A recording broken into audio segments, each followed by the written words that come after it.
Mr. Carr, I'll get started. Hello, everyone. Welcome to the library, the Harold L. Drimmer Library's first a new experiment that we're trying, which is a book talk series. And today we have Professor Earl Carr Jr., who is the author of From Trump to Biden and Beyond, Reimagining U.S.-China Relations. And I have a little bit more to say about Mr. Carr. He's the founder and chief executive officer of CJPA Global Advisors, based in New York, where he manages a multidisciplinary team of global research analysts, software engineers, marketing specialists, geopolitical analysts, and media professionals to guide the firm's global thought leadership, client advisory practice, and cross-border venture capital mandate. Mr. Carr is also an adjunct instructor at NYU's Center for Global Affairs and has experience in banking, wealth management, consulting, geopolitical analysis, U.S. foreign policy, and international development. Earl is a board member at the Association for Diplomatic Studies and Training, the Asian American Authors Book Club, board director at the Global Institute for Financial Professionals, senior advisor to ICAP, and a member of the Trinity Baptist Church. Earl is a monthly columnist at Forbes and, again, editor of the book From Trump to Biden and Beyond, published by Palgrave Macmillan and listed on Barnes & Noble's top 20 business books. We are so pleased that Mr. Carr could join us today and talk about his book and answer our questions. And I'd also like to just note that myself and Anthony Retta are here from the library. We'll be moderating your questions. You can enter your questions into the chat as we go along, and we'll have a Q&A section at the end. Our media technician is Sal Uman, and I'll hand it over to you, Mr. Carr. Thank you so much, Jessica, for that very, very kind introduction. It's truly an honor and a privilege to be able to be here with you. I have so many people to thank, but first and foremost, Jessica, wanted to thank you and your extraordinary leadership. I gather that there are about 11 asynchronous embedded librarians at WCC, and the work that you do is so meaningful and so important. Individuals like yourself, as well as a special thanks to Don Simmons Jr., and also a very special thanks to my sister, Carolyn, who introduced me to you, as well as the individuals like Anthony, as well as our technician, Sal Uman. These events don't just happen. There's so much people and so much work behind the scenes, so I think it's so critically important. With that said, I just wanted to just give an overview of today's event. So one, we are going to do a survey, a poll Zoom survey. And I always like to do this because it helps me to get a sense of what all of you are thinking and how do we utilize and analyze this data. So we're going to do a Zoom poll in a minute. I'll go through a few slides in which I will analyze the current trajectory of U.S.-China relations, which will also engage other regions such as the Caribbean, Latin America, etc. And then last, this will dovetail into kind of career development. Like, when you think about thought leadership and publishing a book, how do you utilize these platforms, being a Forbes columnist, to then leverage those for your career development? So I'll get into those. I publish on a range of issues such as cryptocurrency, such as geopolitics, such as finance. And so please, if there are questions on any plethora of these issues, please, I look forward to delving more into these during the Q&A. So with that, would love to go ahead if we can start the survey. I will continue to speak because you all can take the survey while kind of listen and also take the survey at the same time. And when we have about 90% participation rate, that's the goal. We'll go ahead and stop the survey, and then I can go ahead and review the results. So if we can pull up the survey, something should pop up in front of you. If there is a survey that is popping up in front of you, if someone can give me a thumbs up just so that I know it's up and you guys are taking it. All right. So with that said, I'll just go ahead and continue to talk. I think that what's unique about this critical, environment. And, we're in a unique inflection point in terms of U.S.-China relations. And I first went to China in 1998 as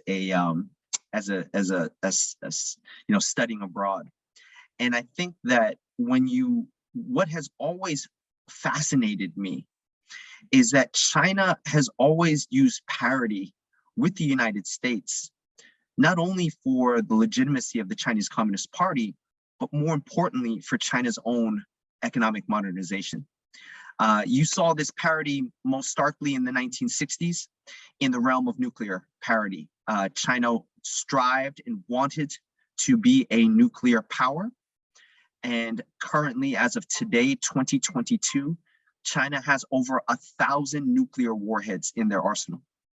You saw this parity take place most pronouncedly in the 1980s, with China wanting to get accession into the World Trade Organization. And now you are seeing this parity play out in 2022 in the realm of 5G, artificial intelligence, and big data. As I mentioned, I first went to China in 1998. I was a junior at the College of William and Mary, and I landed in Beijing at Beijing Normal University, what we call Beishida. And I was on a dorm with 20 other foreign students, many of them primarily from Africa. And I remember there was one phone for all 20 of us. And I remember having to wait an hour to call my sister when my sister Linda, when she first gave birth to her first child, my little nephew. And this was the phone, if you remember, this is the phone with buttons, and so I'll never forget, waiting an hour and then hearing my little nephew's voice for the first time. Exactly 20 years later, I'm in Shanghai. I'm taking a high-speed railroad train from Shanghai to Hangzhou, and I'm using the Wi-Fi on the high-speed railway, and I'm using the Wi-Fi to get beyond the Chinese firewall, and I'm using a phone that is being multiplied, that is being produced in the millions throughout multiple provinces throughout China. And I find that story fascinating because you see the trajectory of China from the 1960s till now, and the enormous economic and political and social changes that have taken place. I've been very blessed and fortunate to have traveled to over 29 of China's 32 plus provinces, and being able to experience firsthand, the broad changes from taking a train from Beijing 3 days. Actually, I did that with my sister Carolyn, taking it on hard sleeper all the way to Xinjiang. And being able to meet different people from all spectrums of life was really fascinating. With that being said, I just wanted to make sure if the survey has been up. Do we have a thumbs up? Are people able to take the survey, or are we having some issues? Earl, at the moment, the technician is just helping a student right now. Hang on one second. No worries, no worries. I'll go ahead and keep talking. What I can also do as well, just to save time, I'll just go ahead and share my screen. We'll go through the slides portion first, and then we can go ahead and jump into the survey when that is available. So I'll go ahead and share the slides. And so the first slide that you'll see is the name of the book. And you'll see that the title of the book is From Trump to Biden and Beyond, Reimagining U.S.-China Relations. And I think what's really fascinating about this book is a number of things. And I always like to start when people ask me, Earl, why did you write this book? What is significant about this? I always say it starts with my family. And so if you look at the first slide, you'll see my parents. And on the left, you see my mother. On my right, you'll see my father. My mother is from China. She is Panamanian Chinese. And you'll see my father is Black from Jamaica. And when people ask me, why did you write this book? I always tell them that this book in many ways is a small microcosm of my own background and the various cultures that define who I am and is part of my own personal narrative. My father is from Jamaica, served in the Jamaican government, and was one of Jamaica's first sinologists, first experts on China, and had the opportunity to accompany Jamaica's Prime Minister, P.J. Patterson, to China on his first official trip to China in 1998. But there's a story that I tell. I was in the 3rd grade, and my father had dropped me off at school, and he came to pick me up early from class. And as my father is approaching the door, I'm the only kind of Asian-looking kid in the class. My teacher is a small 4 foot, about 9-inch nun, Caucasian, wonderful woman. But as she sees this tall Black man, roughly 6 foot 1 inch at the door, she leaves our class and heads to the door with a little bit of intrepidation. She opens the door slowly. My father turns to her and says, she turns to my dad and says, "Sir, can I help you?" My dad, with a pretty significant voice, says, "Ma'am, I'm here to pick up my son." The teacher, like I said, I'm the only Asian-looking kid in the class. The teacher turns back to the class. She then turns to my dad and she says, "Sir, I think you got the wrong class." I'm right behind. I'm sitting exactly behind the teacher. I'm looking at my dad. My dad's looking at me. Don't exactly know what's going to happen or what he's going to say. My dad just leans over, looks my teacher in the face, and says with unwavering confidence, "Ma'am, I know who my son is." And I'm watching this as a 3rd grader. And for the first time in my life, I realized that I'm different. I discovered this thing called race. And I discovered this for the first time in my life, that my teacher could not tell that that was my father based on how my father looked like. And it's interesting because as a child, as kids on the playground, we don't kids can't differentiate race on the playground. I didn't know my dad was Black. That's dad is dad. I didn't know my mom was Asian. Mom is just mom. And so what's interesting when I factor that story in, I think of the fact that race, cannot define our integrity.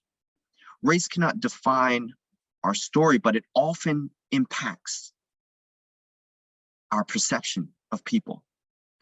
And although when I think of this book and why I wrote it, I wrote it in part to reject the notion that just because a country like China has a different moral values, a different race, does not mean that China is in fact an existential threat.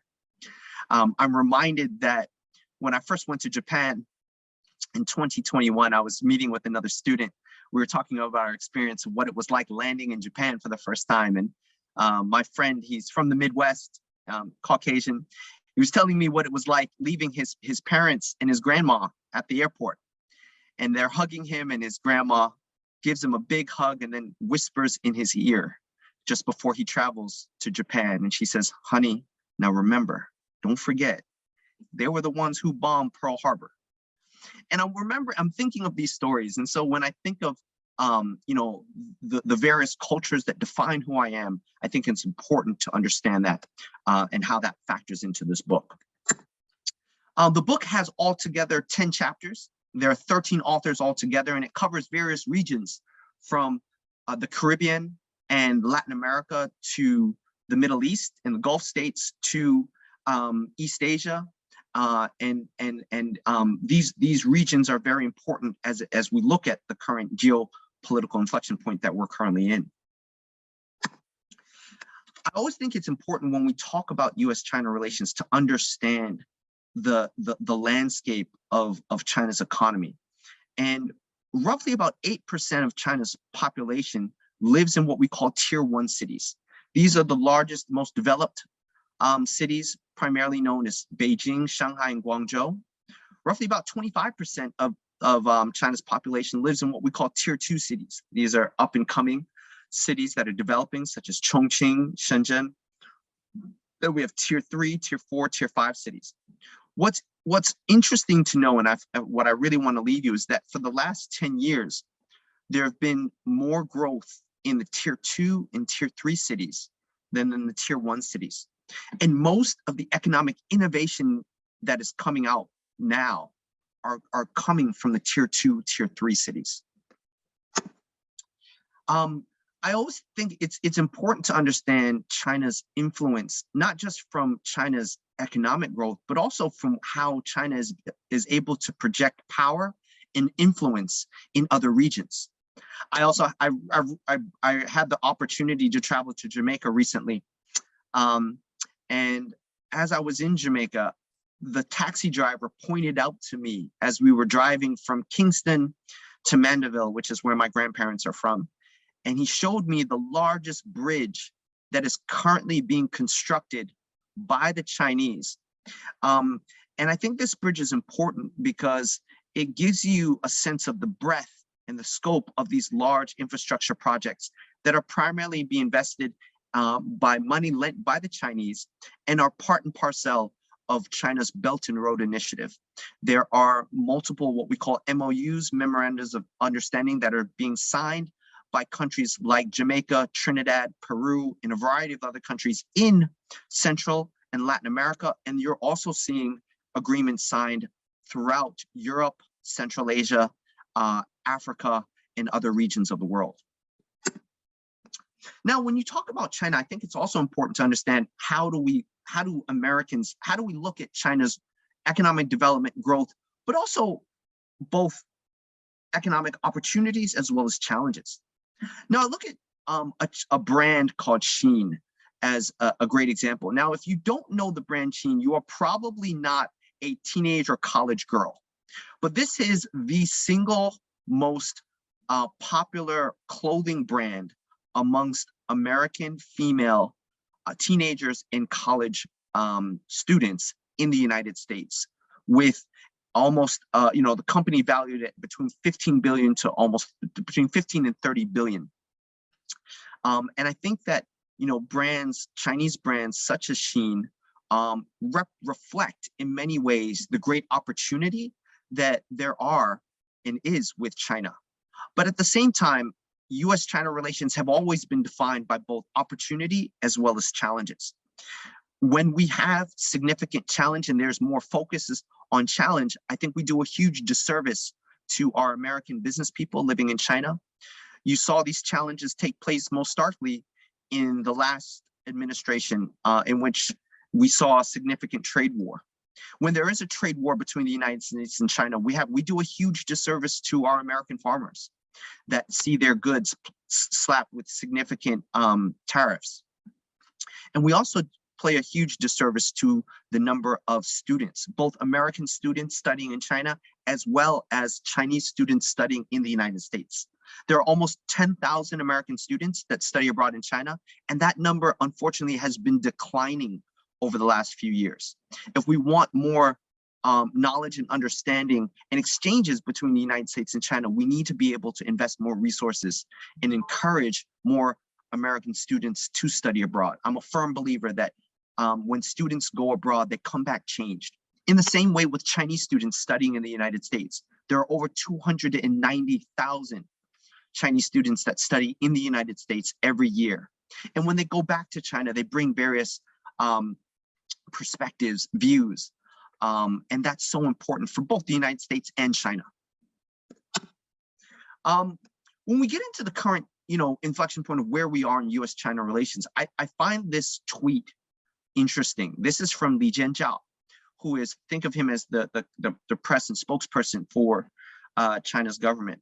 And he tweeted this on February 24th, the first day that Russia invaded Ukraine.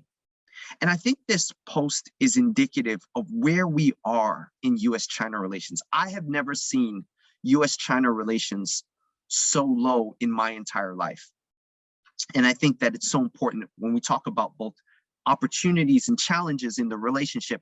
I think there are more challenges than opportunities currently in U.S.-China relations. And so where are we in this geopolitical kind of unique inflection point? I think number one, you saw the famous photo of President Xi Jinping standing with President Vladimir Putin at the Beijing Olympics, where they declared that there was friendship with no limits. And I think this picture will really define China for years to come. In many ways, I feel China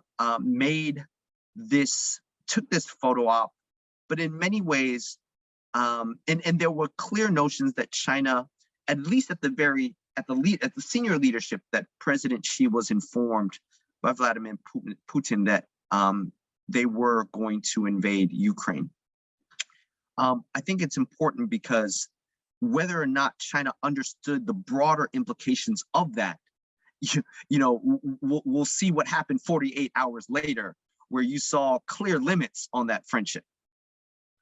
And we saw those limits in particular when China really started to try to distance itself from Russia, in that they did not want to also be included in the Western sanctions that were being played out.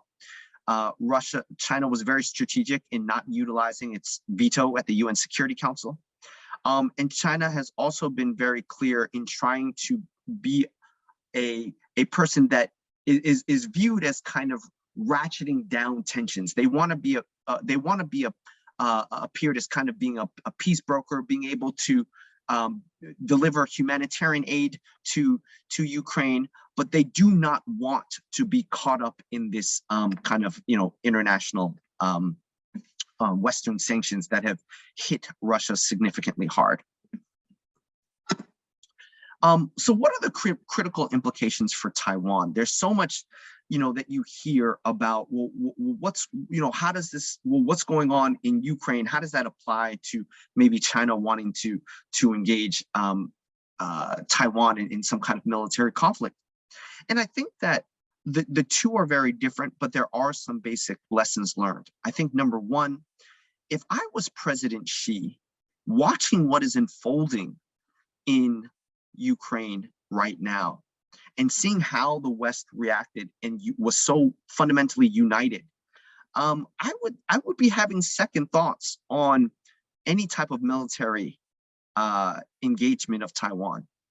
If I was President Tsai Ing-wen, president of Taiwan, if I'm watching what's going on in Ukraine, I'm thinking, how can I encourage and support and rally the people of Taiwan to fight against mainland China should they choose to engage in a military conflict in the same fervor that the Ukrainians are fighting and defending their homeland of Ukraine.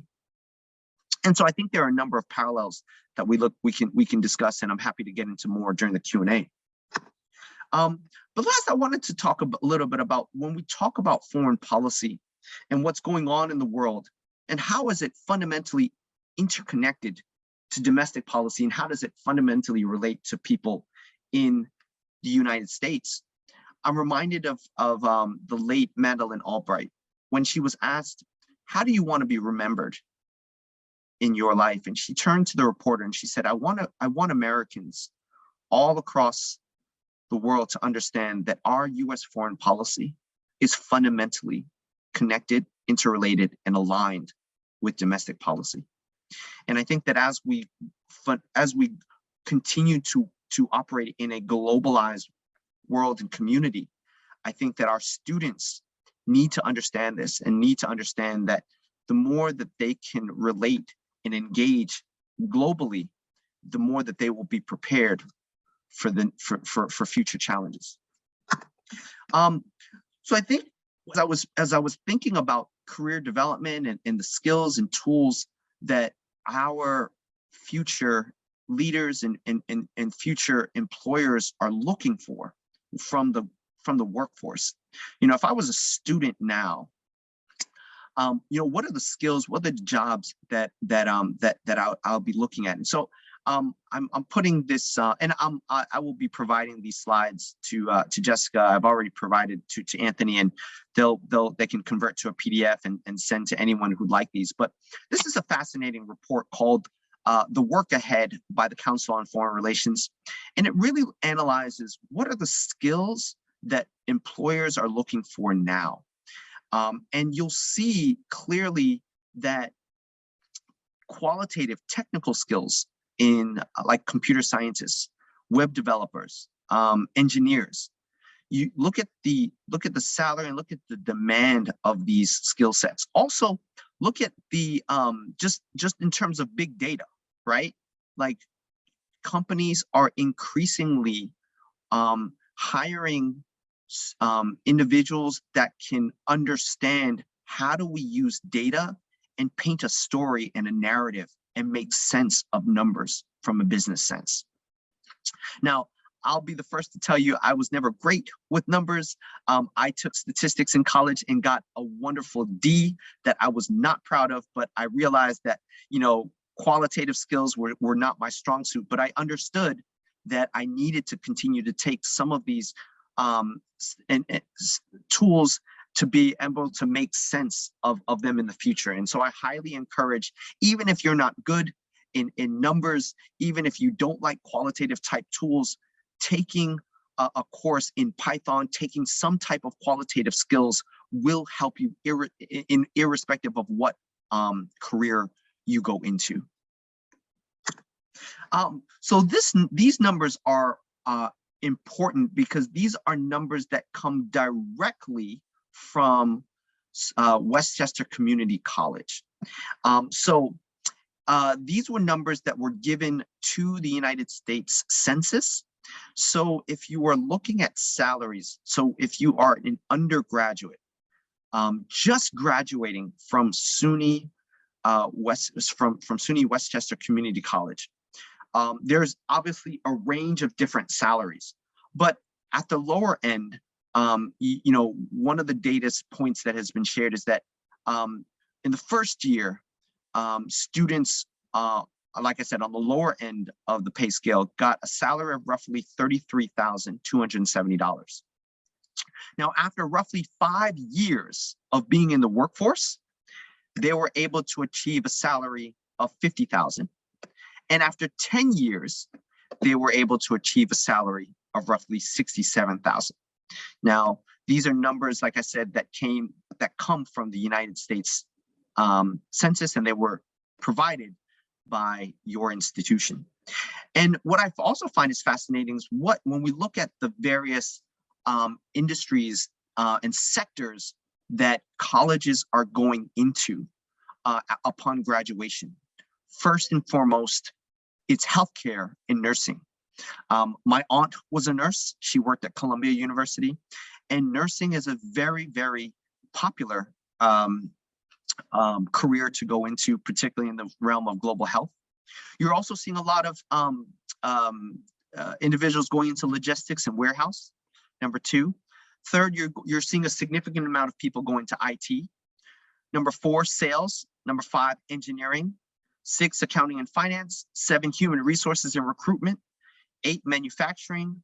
9, customer services. And number 10, scientific and quality assurance.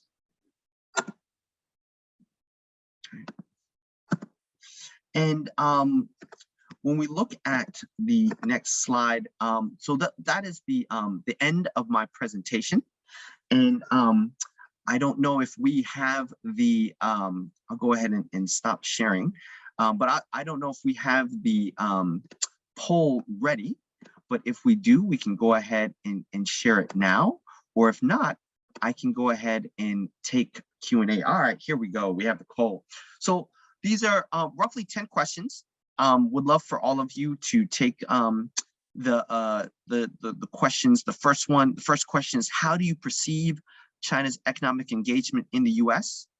First response is not concerned, concerned, very concerned, not sure, or viewed positively.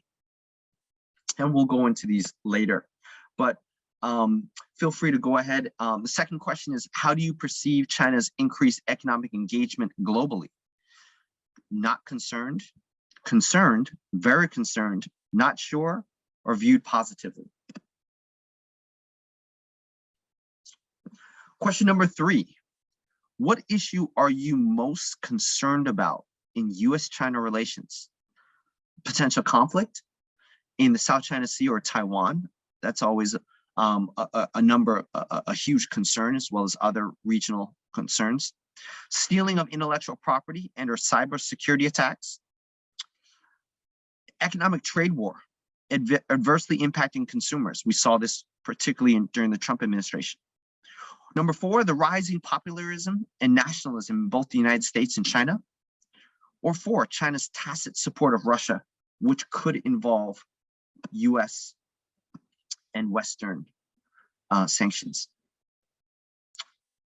Question number 4, what issue are you most optimistic about in U.S.-China relations? Number 1, the promotion of cultural exchanges between the U.S. and China. Number 2, the engagement of climate change and clean energy and technology. Number 3, engagement and cooperation in combating transnational crime. Or 4, provider of labor-intensive goods, services to American consumers. Question number 5. Do you believe China will be the strongest global economy in the world by 2030? No, yes, not sure, or maybe. Question number 6. In the light of current events, and in particular Russia's invasion of Ukraine, how do you view China? As a potential ally? As a potential adversary? Neutral? We're not really sure. Question number 7. In the next 5 to 10 years, what field do you see yourself working in? Government? The private sector? NGOs or nonprofits? In the realm of philanthropy? Or with today's uncertainty, you're not really sure. Question number 8. What skills do you believe are most important for employers today? Would you say qualitative/technology skills, such as expertise in things like Python, etc.? Or maybe it's communication skills, verbal as well as writing, adaptability, being versatile, open-minded, able to adapt to different work environments, or leadership skills, being able to take decisive decisions, take the initiative, being responsible. Question number 9. On a scale of 1 to 5, how interested would you be in participating in a study abroad for a semester to a year if you are a student? And I'll just change the question if you are a professor or already in the workforce. On a scale of 1 to 5, how interested would you be in participating in working abroad for a period of time? Not at all. On a scale of 1 to 10. So 1 being not at all and 5 being very much interested. And the last and final question, on a scale of 1 to 5, how interested would you be in pursuing a career abroad for a period of time? So similar to what I just said before. So 1, not at all, or 5, very much. Okay. So Anthony, how are we doing in terms of participation rate? What are our numbers like? So far, participation is good. 14 of 20 have responded to the polls, and we have questions building up. So we're doing good. Wonderful. All right. So let's go ahead and share the results because I want to leave plenty of time for Q&A with the audience. So let's just run through. Let's run through the results of the poll. So number 1, how do you perceive China's economic engagement in the U.S.? Interesting. So about roughly a third of you said very concerned, and another third said concerned, and about 20% said viewed positively. Okay, interesting. Question number 2, how do you perceive China's increased economic engagement globally? We have a tie for both concerned, 33%, and also very concerned. Okay. Not concerned was about 7%, and viewed positively was 20%. Okay. What issue are you most concerned about in U.S.-China relations? The vast majority of you, almost 40%, said the rising popularism and nationalism in both the U.S. and China. Okay. Question number 4. What issue are you most optimistic about in U.S.-China relations? And 47% of you said the promotion of cultural exchanges between the U.S. and China. Okay, that's a very popular one. Question number 5. Do you believe China will be the strongest global economy in the world by 2030? Interesting, 40% of you said not sure. Okay, 27% said yes, and 27% said maybe. Okay, interesting. Typically when I do these, the vast majority of people say China is expected to be the strongest global economy by 2030. Question number 6, in the light of current events and Russia's invasion of Ukraine, how do you view China? 47% of you said as a potential adversary, 7% said as an ally, or 7% said not sure. Okay. Question number 7. In the next 5 to 10 years, what field do you see yourself working in? 27% of you said the private sector, and equally also said 27% also are interested in going to nonprofit NGOs. 7% are interested in going into government, and about 7% interested in going into some type of philanthropic work, or maybe going to a working at a foundation. Okay, interesting. 8, what skills do you believe are most important for employers today? 47% said adaptability, being able to work in different environments. Wonderful. 33% said leadership, decisive. Okay. 0 said qualitative, and 0% said others. So interesting. Okay, fascinating. Question number 9, on a scale of 1 to 5, how interested would you be participating in a study abroad for a semester to a year? 53%, an overwhelming, said very much. Okay. Only 20% said not at all, or 7% said but 3. Okay. In question number 10, last question. On a scale of 1 to 5, how interested would you be in pursuing a career abroad for a period of time? 47%, almost 50% of you, half of you said 5, very much. Okay, wonderful. All right. And we can make these the data available for any of you who would like this. So I'll make sure Jessica or Anthony, we are in your capable hands. So yes, we'll go ahead and start the Q&A. I see we already have a number of questions, so this is the great. Jessica, please, the floor is yours. Jessica, I think you're on mute. Thank you so much, Mr. Carr. We do have a number of questions, and the first comes from one of our professors of political science. So are you ready? Yes. Okay. Professor George Kedekue, thank you for the question. What are, in your view, China's geopolitical goals? How different are they from the historical goals of aspiring superpowers and superpowers? Are emerging economies right? Are emerging economies right in being wary of the intentions and behavior of the current Chinese government? Wonderful question. Thank you so much, first and foremost, for the question. So I think it's critically important to understand that China's goals and foreign policy objectives have changed over time.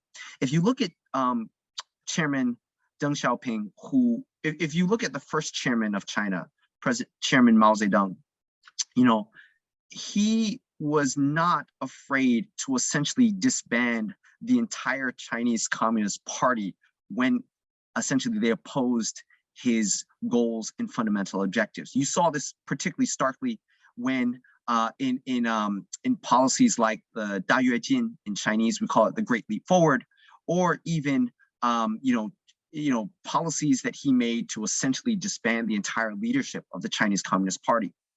You saw Deng Xiaoping take a fundamentally different approach in trying to better integrate China into the world economy in what we call the 改革开放, China's economic opening. And if you look today of President Xi Jinping, I think you also will find fundamentally different core objectives. President Xi is more apt to working through international institutions, norms, and organizations because he believes he can fundamentally shape China's core economic and political interests through those institutions. And so I think that that's critically important to understand. China wants to be able to fundamentally change and export its model to various economies, developing economies throughout the world. And China wants to be able to shape international norms and standards, whether that be laying the new standards for fiber optic cables in and out through countries and regions of Africa, or throughout Southeast Asia, or in Central Asia. So I think it's important to understand that dynamic, that China believes that historically, when you look at the American dream, China believes that now it's time, it is China's time, and it wants to implement what it refers to as China's dream. And China's dream has fundamental different values from the West, and the way that it will engage with developing economies and developed economies are fundamentally different. And so I think it's important to understand that what are their goals and objectives. I think first and foremost, it is to exert more power and influence throughout their surrounding region and neighbors. China shares a border with 14 other countries. China shares a border with more countries than any other nation on the face of this earth. And as a result, that causes both challenges and opportunities. And so first and foremost, it wants to be able to exert more power and influence immediately throughout its surrounding neighbors and bordering countries, and also in Southeast Asia. And what that means is that it wants to be able to roll back American power and influence in Asia, Southeast Asia, and in its what we would call periphery, number one. The second goal and objective is then to exert power and what we call both soft power. Joseph Nye at Harvard coined this phrase, but also I would add what we call Chinese sharp power, and their ability to weaponize both trade as well as their currency to further their goals and objectives. China is now part of the IMF basket of currencies, and it really wants the renminbi, its currency, also known as the Chinese yuan, and exert and utilize this currency more in other countries and to exact trade in. And that's important because if you're a developing economy, let's say Jamaica in the Caribbean or elsewhere, if it's cheaper for you to exact and utilize a currency like renminbi to do trade in, then that's appealing to a number of developing economies. Now, it's important to understand the vast majority of transactions are still held in US dollar, but that is a very important goal and objective of China in the future. I would also say that digital currency is also an important objective going forward. China has been very against cryptocurrency, by and large, because it wants to be able to control and dictate the use of cryptocurrency on its terms. And so you're seeing the use of digital currency, of the digital yuan, play out. And this is something that they also want to utilize in various economies. But I'll go ahead and stop there. Thank you very much for the question. Thank you. We have a number of other questions in the chat. Anthony, do you want to read the next question? Yes, thank you. Thank you, Jessica. So you mentioned human rights and environmental issues and kind of cross-cultural experiences, such as education as a bomb for that. What do you think young people or students could do, whether it's learn Chinese, travel, study, and is popular culture such as films and music a positive mode of maybe improving relations between the two nations? One wonderful question. And there's so much in that question. first and foremost, I think that for the young students today, I think learning a foreign language is so critically important. Whether that be Chinese, whether that be Spanish, whether that be French, I think learning a foreign language, being able to study abroad, is quintessential for your international careers. And I'll give this one example. When I worked in banking at HSBC Bank in New York City, I had done a tour. I had started in Shanghai, then I worked in Taiwan. I was sent to Taiwan, and then I was relocated. Me and my family were relocated to New York City. And there was a senior manager who had been very successful in banking. She worked up her career and had worked up to a managing director. But what was interesting was that as she attained the level of managing director, because she had not had any international experience, she found that she had kind of like hit a plateau. She was kind of stuck in her career and she couldn't advance because she didn't have international experience. She hadn't worked abroad. And now later on in her career, she was, then given opportunities to manage an international portfolio. And I say that because, for our young students, your ability to have access to international, study abroad, working abroad, will help you irrespective of what career you go into. I always say that it's a huge positive.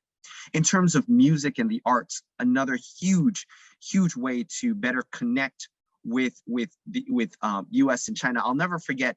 When I was studying abroad in China, one of the members from the College of William and Mary, where I was studying, his sister was playing in music, and she just happened, her musical program went to China in Shanghai, and we had an opportunity to actually attend their performance in Shanghai. Just but it was just, we just happened to be at the right place at the right time, and to be able to see how music was used to connect and cut across culture, cut across language, cut across the differences in values and political systems was so powerful that I think that going forward, artists and musicians will be able to utilize their skill sets to be able to be a powerful bridge between cultures and regions.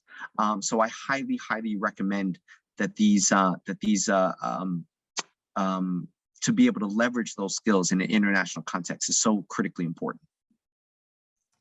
Thank you. I have another question.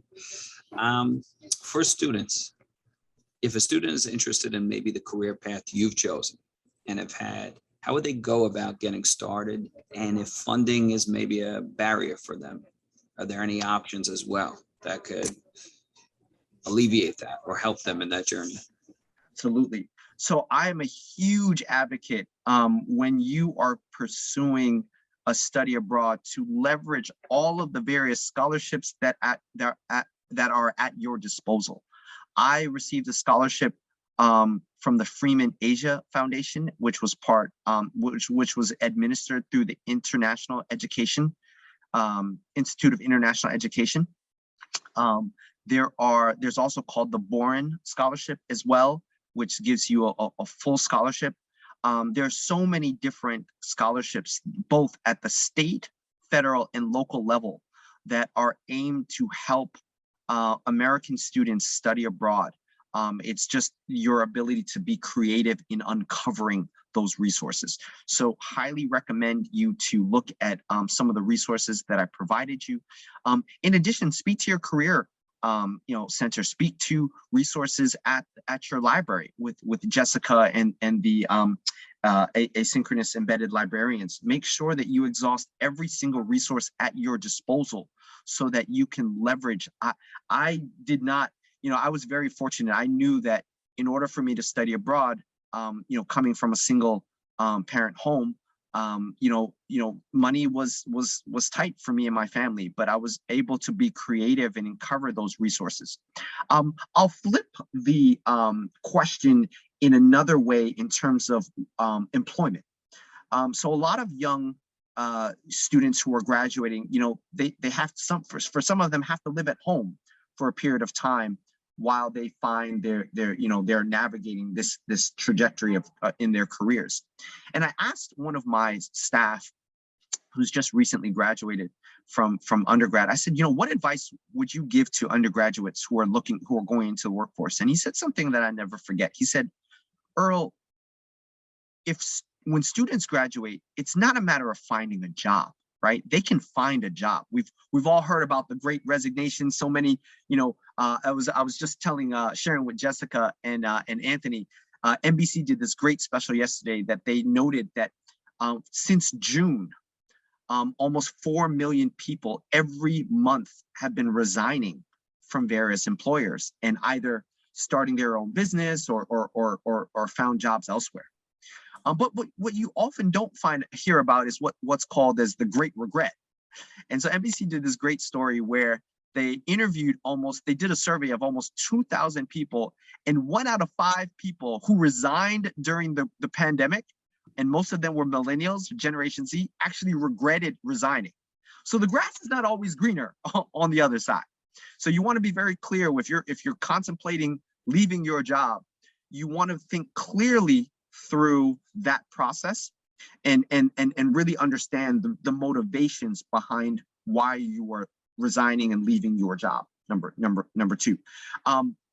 So for some of the like I said, if you are a millennial, if you are looking for that dream job and you have the opportunity to stay at home with parents, that's great. But oftentimes, many of you may not have that luxury. Many of you may not have that opportunity to work, at home and not pay rent, with parents. And so then you have to be a lot more strategic. You're working, a job at a restaurant, or you're working at a job to kind of make ends meet while you look for that job. It's so important for you to keep applying, keep searching for that dream job, and never give up on your dreams. Because what we're finding is so many young millennials, after a period of time of working that job just to make ends meet, they often give up on that job and settle for less. So it's really important that you understand that. For international students, I have some really good advice for you.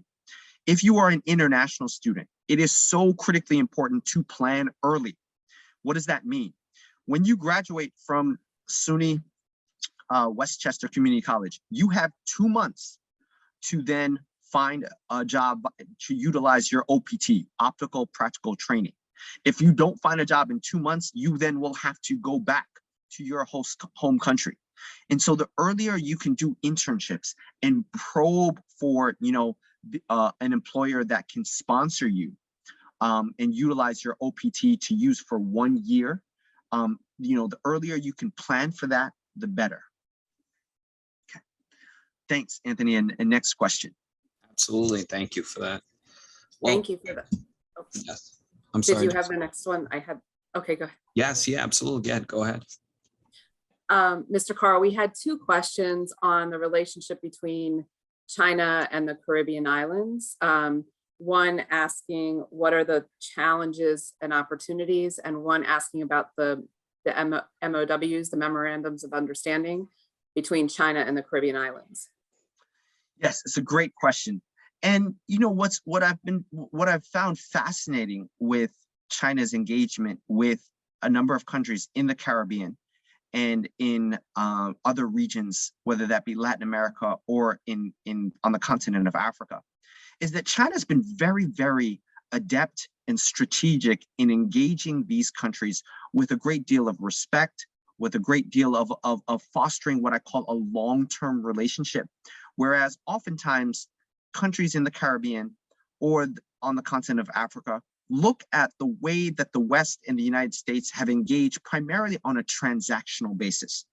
And I share this story, when Premier Li Keqiang from China went to visit the African leader Mugabe from Zimbabwe, and when he said, look, we're going to invest and engage in your country, and we're not going to talk about human rights, and we're not going to link our investment or loans to human rights.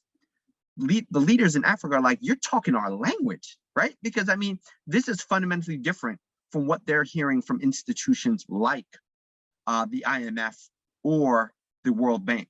I mean, the World Bank has engaged countries like Jamaica and other countries in the Caribbean for years. And many of them feel that the loans are, and the terms of these loans are very unfavorable to countries in developing economies. And so I think when China offers, the Belt and Road Initiative and really couches it under the pretext that, hey, we're, as China, a developing nation, we've never been colonized. We've never colonized another nation. They really engage this South to South framework, and that really resonates with a lot of countries in the Caribbean and developing economies. And so I think the way that they are engaging these countries are very strategic. Now, that's on the opportunities. In terms of the challenges, there have been a number of challenges in the sense that many countries see that China brings their own labor to these countries. And why are they not hiring more local employees from these various countries?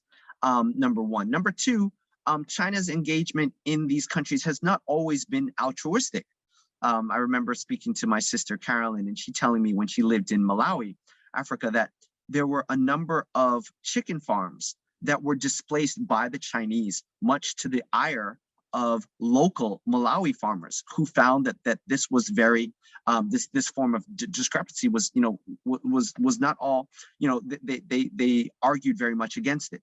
So that there is this notion that China's economic engagement comes at a cost, comes at a price, and that countries need to understand that when engaging with China. Now, I will say that countries within the African Union and other countries in the Caribbean have been able to negotiate more effectively with China on better terms for loans as well as investment. We've seen that particularly within the last 5 years. And so that is something that is a new dynamic that has been occurring.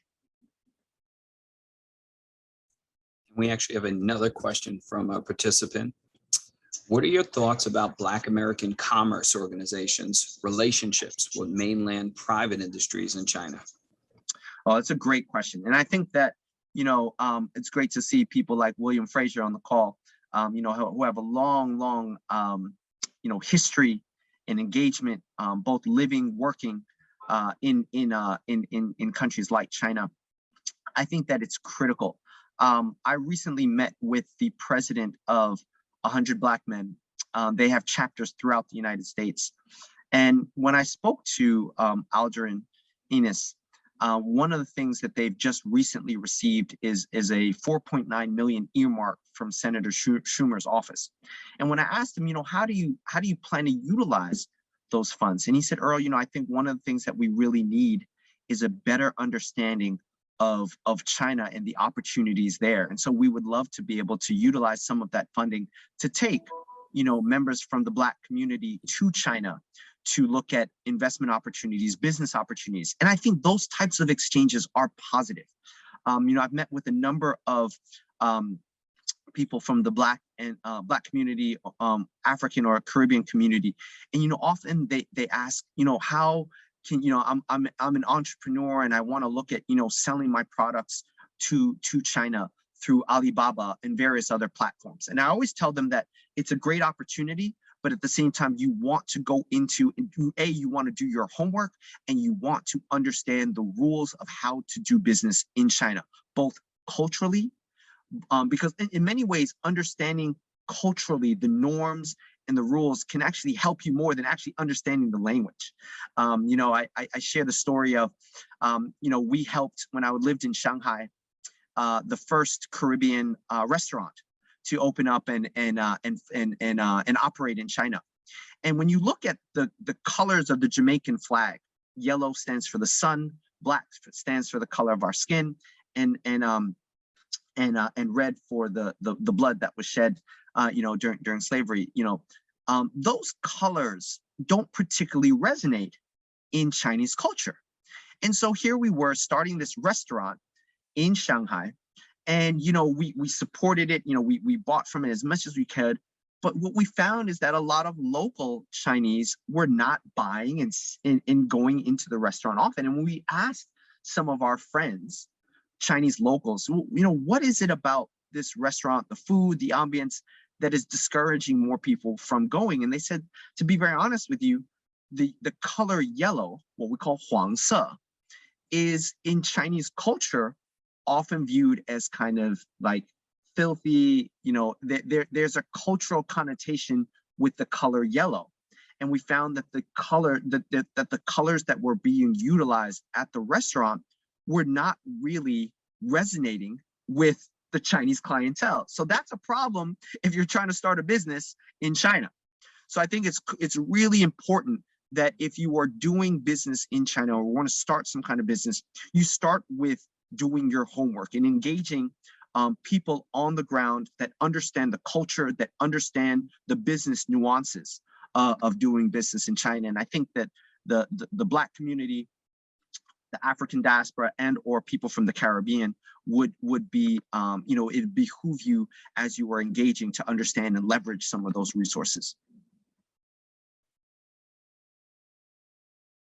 Well, thank you so much. I think these questions and answers resonate with us. We're an international community here at this campus. Do we have any other questions in the chat, Anthony? No, but I have a question for Earl. Sure. Earl, kind of looking into the future, where do you see China's projection militarily and technology-wise in, say, the next 5 to 10 years, based on everything that's happening now on the world stage? It's a great question, Anthony, and I really appreciate the question. When you think of China's military prowess, I'll start with the economics and then I'll go to military. China is now projected to grow. They've set their growth rate for 5.5% for 2022. This is the lowest GDP growth rate that has ever been set for over the last 30 years in China. And I think that there are a number of factors that grow into that. Number one, the one critical factor is the fact that you have a pandemic that is really ravaging China in a significant way. I don't know how many of you are following what's going on in China on the grounds, but Shanghai is in fundamental lockdown for the next few days until April the 5th.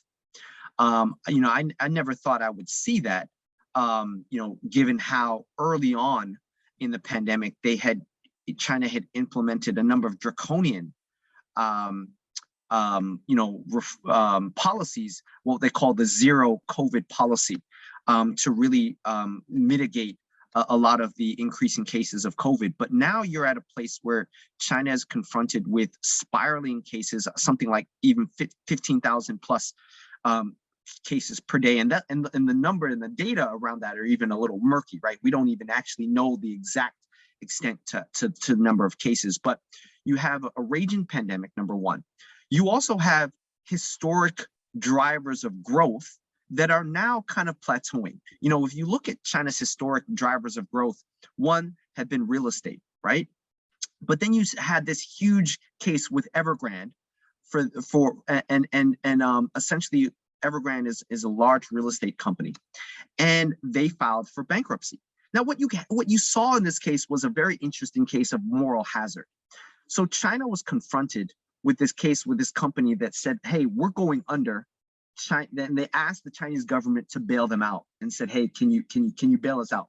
Now, the Chinese government was very interesting in that they took a step back and said, "Hey, look, if we bail out Evergrande, then we're going to have to bail out the next companies, and then you also have individuals who, if the Chinese government gives them this bailout, will also question and say, well, hey, if these companies are getting a bailout, where's my bailout for 1.4 billion people?" Right?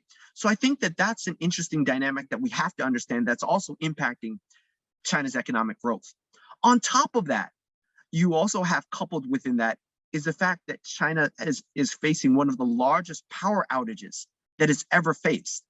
I mean, you saw a national blackout, which was caused in part by one, natural disasters, but also the fact that China has been closing a number of coal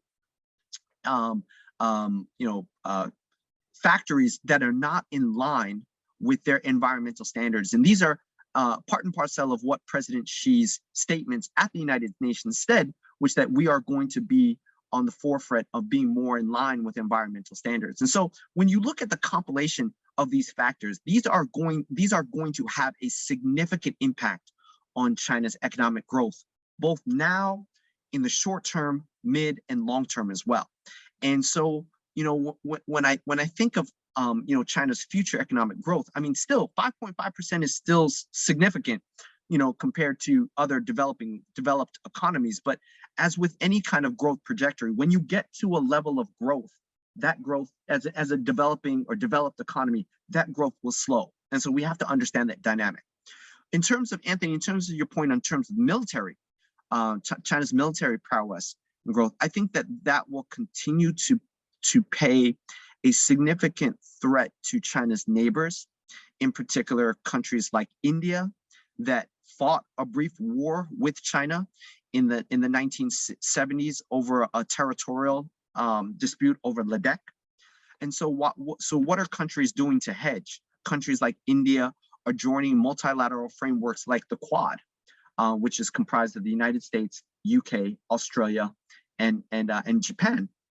And they're doing this to be able to hedge and leverage their collective strength to be able to confront China should any kind of military engagement come with China. You're also seeing other military institutions like ANKUS, which is comprised of the United States, Australia, and the United Kingdom, to look at nuclear cooperation and sharing of technology.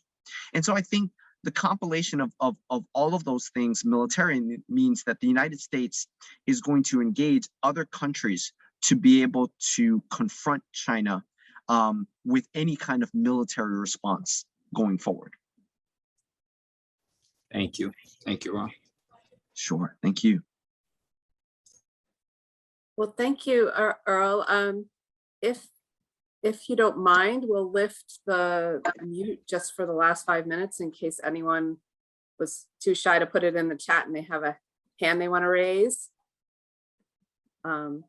Sal's lifting the mute right now. So if anyone's still on, if you're on the call and you had a question, you want to raise your hand for Mr. Carr for the last few minutes. Yes, Peter. Yes, good morning. I'm sorry I had to leave my desk a couple of times. I work in the media department.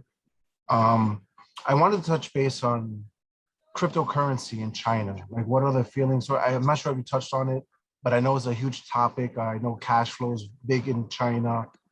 They do a lot of investments. It seems like the American markets on the New York Stock Exchange is like that's the next big thing for banks to invest into. Retail investors. I think there was some dialogue of shutting down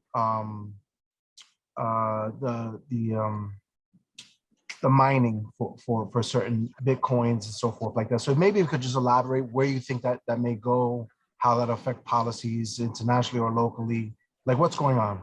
Please, thank you. Absolutely, and it's a great question.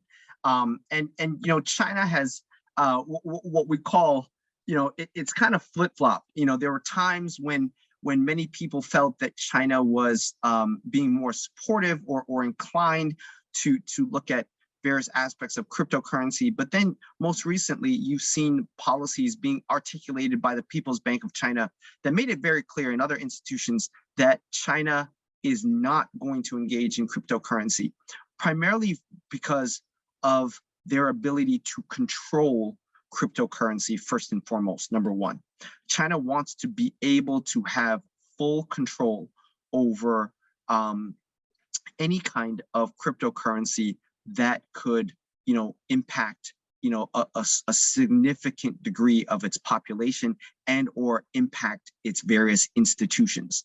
And I think that's a very important dynamic that the control piece is front and center of what is driving their policy on cryptocurrency, number one. That being said, I did mention, digital currency, and the Chinese government understands the power and the importance of things like blockchain technology. The reality is that fiat currency, actually, money, currency in and of its hand, I mean, that is going to go away. We know that in the United States, it's not a matter of if, it's a matter of when. We are going to move to a kind of digital currency. That's the wave of the future. And so the Chinese government has been investing in what they call the digital yuan, or China's its own digital currency, because it wants to be able to promote a digital currency to other countries in other regions. And I'll give this one example, right? I just came back from Jamaica and the Caribbean.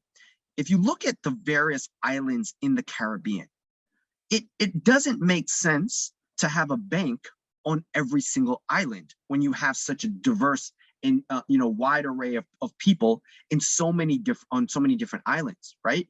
But if you're able to enact a kind of digital currency, which makes it easier to make payments through your phone, you actually enable something called financial inclusion to a wider array of people in developing economies who really need to be able to make payments and can't physically go to a bank because it's not convenient or necessary. So what you've seen in a number of countries, primarily in the Caribbean, is the American institutions and Western institutions have really withdrawn their investment from a number of these countries, because it just doesn't make sense. If they have to invest $1 or invest the same amount of investment in the Caribbean, or let's say various countries in Central America, or let's say on the continent of Africa, or rather utilize this investment and invest in a country like China, they get better bang for their buck by investing in countries that they think they'll get a better return on investment.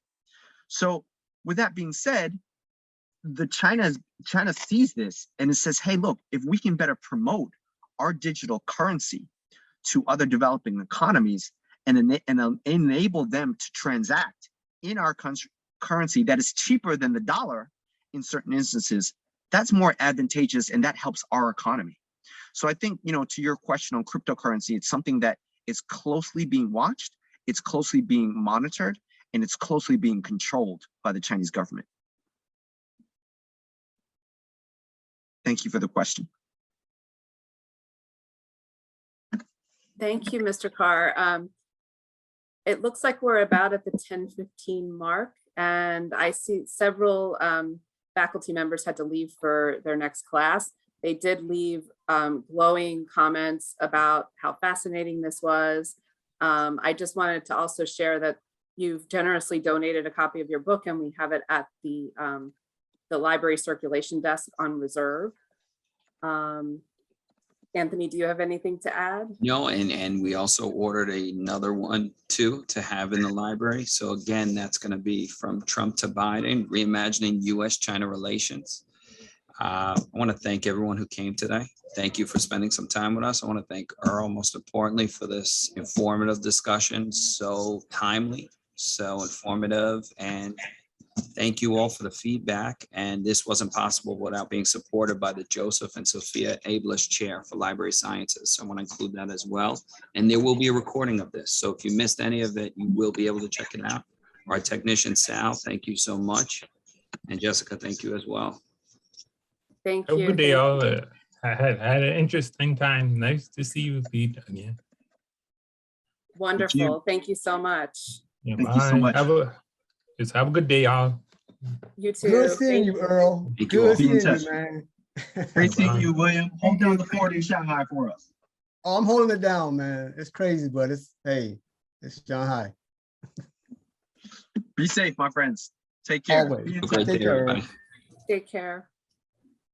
Thank you so much, Earl. We'll Thank you. be in touch. Thank you.